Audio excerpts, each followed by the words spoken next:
Hello, friends. I hope you are all doing well. Today, we are going to cover the chapter Reproduction in Animals.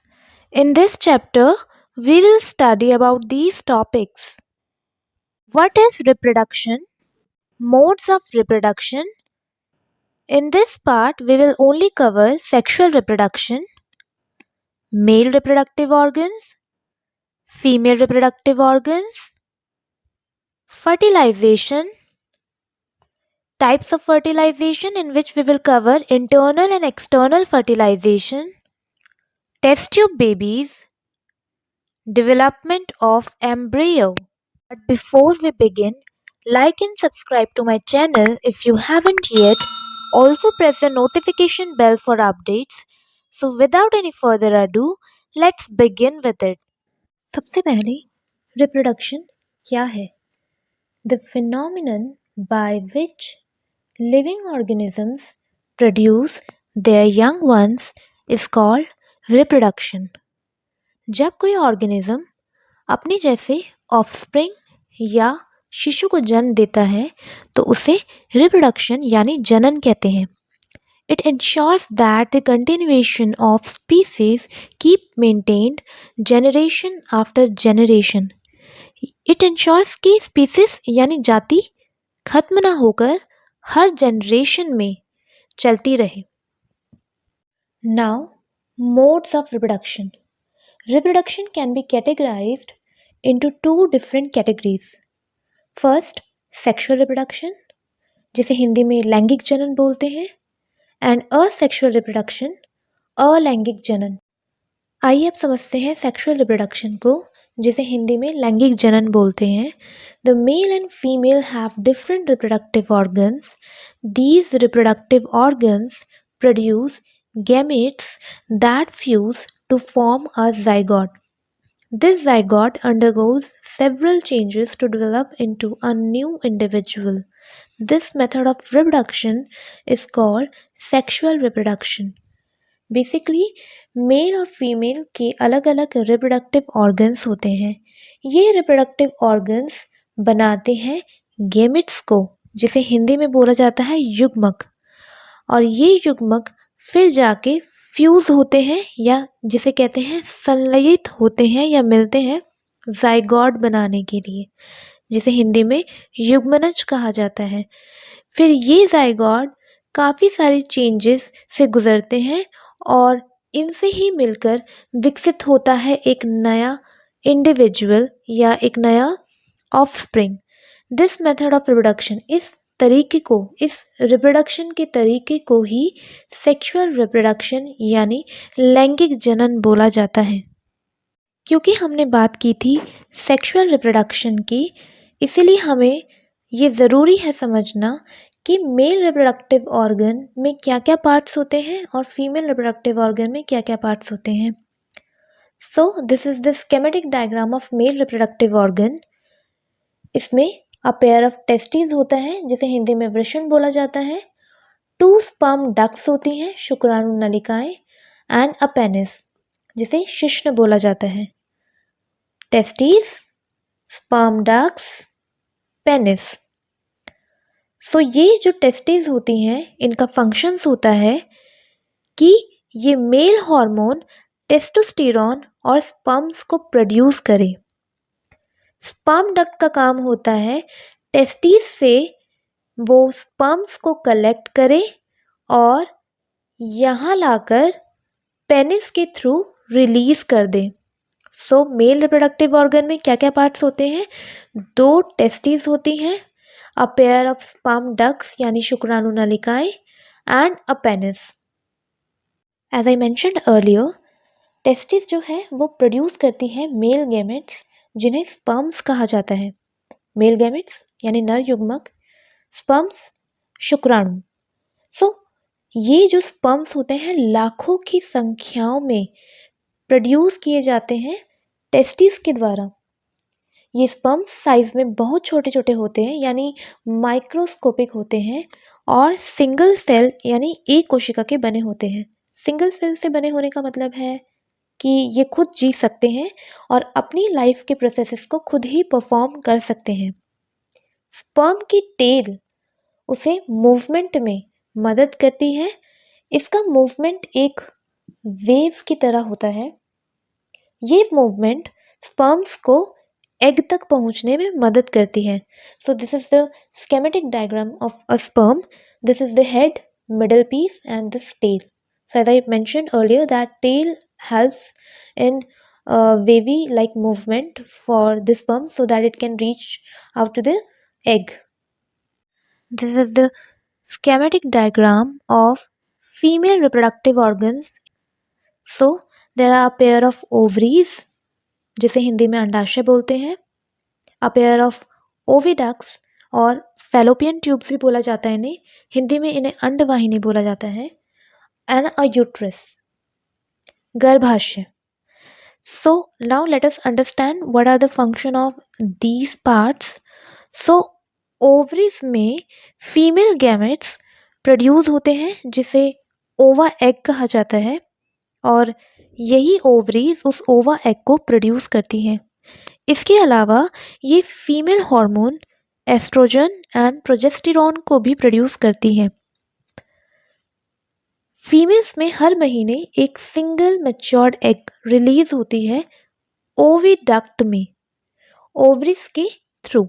So basically ovaries में वो female gametes यानी अंडाणु जिसे ओवा egg कहा जाता है प्रोड्यूस होता है और ओविडक्ट के थ्रू वो यहाँ आता है. सो ओविडक्ट में ओवरीज के थ्रू वो एग रिलीज होती है हर महीने और यूट्रस वो पार्ट है जहाँ बेबी की डेवलपमेंट होती है. स्पर्म्स की तरह ही एग भी सिंगल सेल्ड होता है और माइक्रोस्कोपिक होता है. So this is the figure of human ovum. Here you can see a nucleus within or at the center of this ovum जिसे हिंदी में केंद्रक कहा जाता है. ये ओवम भी माइक्रोस्कोपिक होता है जस्ट लाइक अ स्पर्म, एक शुक्राणु की तरह.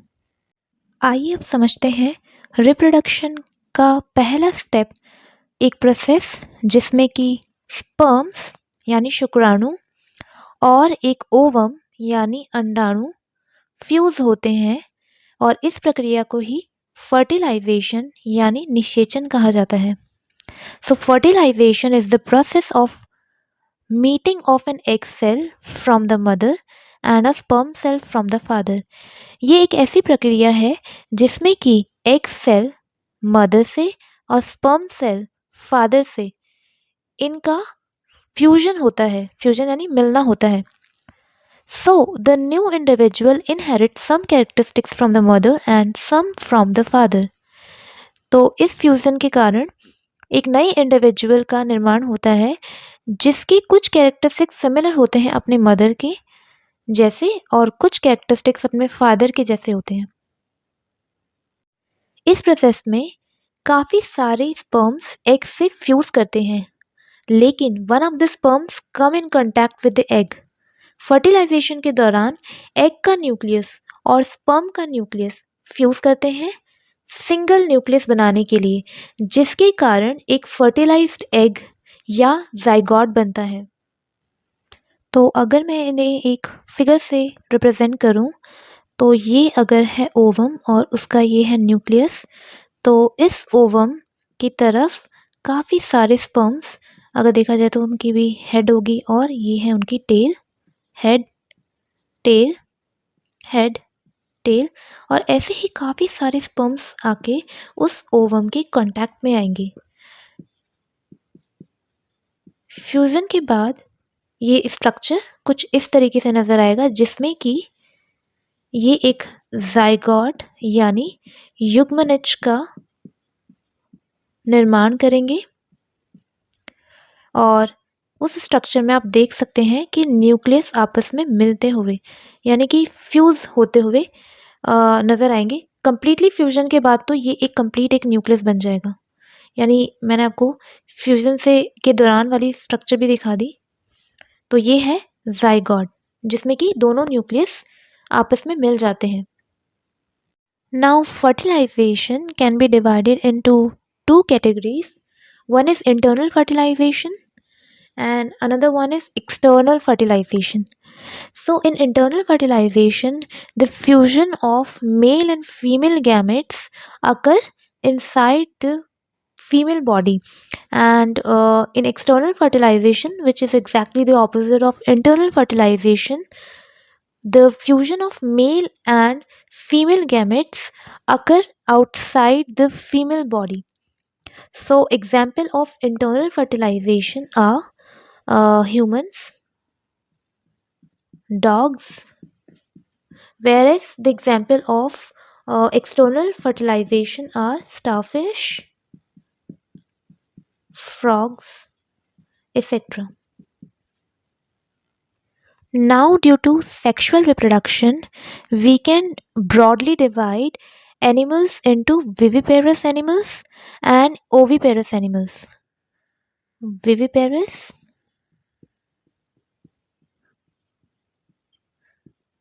animals and oviparous animals. Viviparous जिसे हिंदी में जरायुज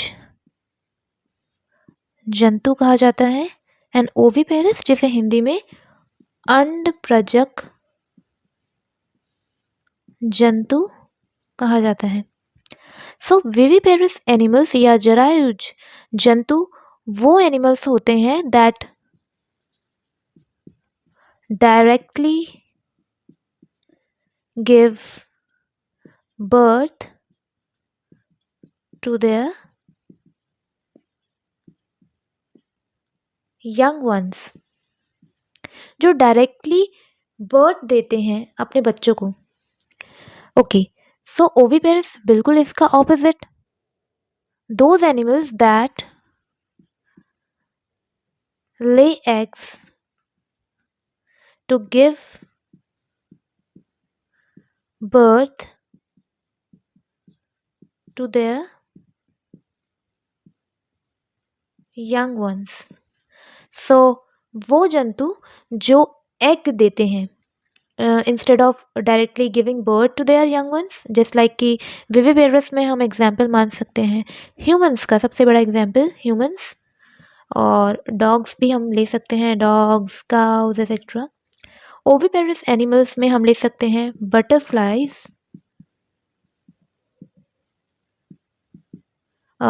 lizards,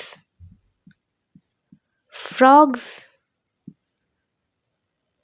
So क्योंकि हमने इंटरनल फर्टिलाइजेशन जिसे हिंदी में आंतरिक निषेचन कहते हैं और एक्सटर्नल फर्टिलाइजेशन जिसे हिंदी में बाह्य निषेचन कहते हैं, we discussed about these topics. So बाह्य निषेचन में मैंने आपको एक एग्जाम्पल बताया था फ्रॉग का. सो चलिए उसी का एग्जाम्पल लेके इस टॉपिक की शुरुआत करते हैं.